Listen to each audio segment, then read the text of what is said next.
I How are saw you you? breeze past me this morning. I was like, ah! Okay, she's gone. So sorry. It was That's such all a right. whirlwind of activity this morning. Have you been good? Yeah, really good. Thank you. How are Good. you? Okay. Yeah, not bad. So, Tanea, describe for me your life right now in one word or sentence, if you can. My life right now in one sentence, a beautiful, bizarre flurry of global experiences. I love that. I love that. Okay, so tell me about your latest project, which is obviously the Peripheral, which Yeah. I struggle to say because I have a Scottish accent. But describe Peripheral. it some That's no, what's that? peripheral, something like that. But sum it up for us if you can, which I know is difficult because it is a lot of stuff, time travel and all this. So sum Yeah. it up for us if you can. I will try and sum it up and forgive me if I bastardize it. So we the story centers around a beautiful character called Flynn, who's just a small town country girl living in the south of America, and we meet her in the near future of 2032. And for a living, she jogs, so she wears these simulations, and she's just trying to find her own, trying to find her balance in the world. And she, she has aspirations and dreams, and she's a bit of a she's a gamer, and she's taking care of her mother, her family, and just trying to keep some semblance of normalcy. Anyway, when she puts on these simulations, when she jogs, she travels to the year 2100, and she thinks she's just in a game, right? But it turns out that it's real.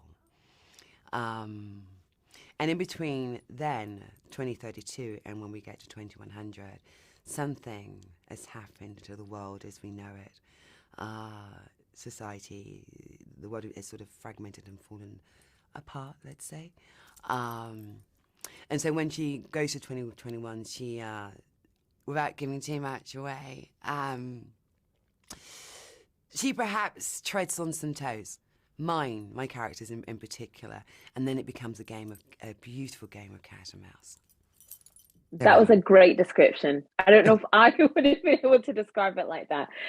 So like you said, part of it's set in the near future in 2032, and it's kind of like a lot of the tech and things that we're seeing in Yeah. that part of the movie feel quite, oh, this could happen, sort of thing. Was that weird to sort of be in this supposedly futuristic series that Mm. actually could have been the near, which can be the near future, which could be happening now?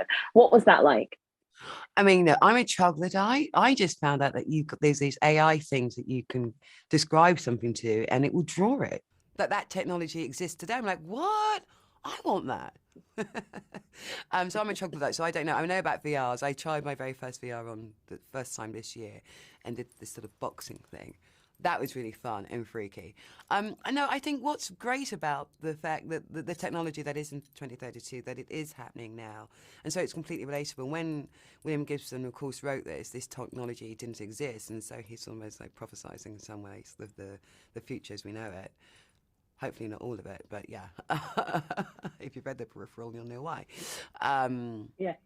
and so, yeah, I think what it will do, and just the film as a whole, it is so relatable. Yes, it's sci-fi, but it feels very current to what we are experiencing now and what we can imagine to experience in the future. What made you want to be part of this particular series? Tell me about the auditioning process and getting the part. I mean, the creators, that's their backstory, their work, huge fans. When you have a team like that, but ultimately, on any project, it's always the writing, the script, the character, the role, the story that draws me to it. And when I first got that, I was like, what is this? This is balmy. This is bizarre. What am I saying? What? And and so I decided that I would just have fun. And so I did the audition, and I sent it off in a very normal way. Got on the phone or got on a Zoom meeting with Greg Blademan, who's one of our producers and writers. Who then took me through the journey of the Peripheral and where Cherise Nulled was going to head. And I mean, the writing itself, just from the sides alone, is terribly exciting. It's almost poetic, and lends itself to stage, to theatre. And so to have these words in my mouth, to take a whole page to make one point, right? Who has the luxury of that in film? It's so delicately, intricately, and beautifully written that it's a joy to get a gift like this. Yeah. And finally, would you do a second season if there is one? Oh, bruh, like second, third, fourth, fifth, sign me up. I'm here, living for it. You love the Peripheral. You're I in it do. forever. I do. Listen, there's some shows, right? You're like, it was fun to do. It's all right. It's all right. You know, it's okay. But I can hand on heart say that this is a bleeding good show.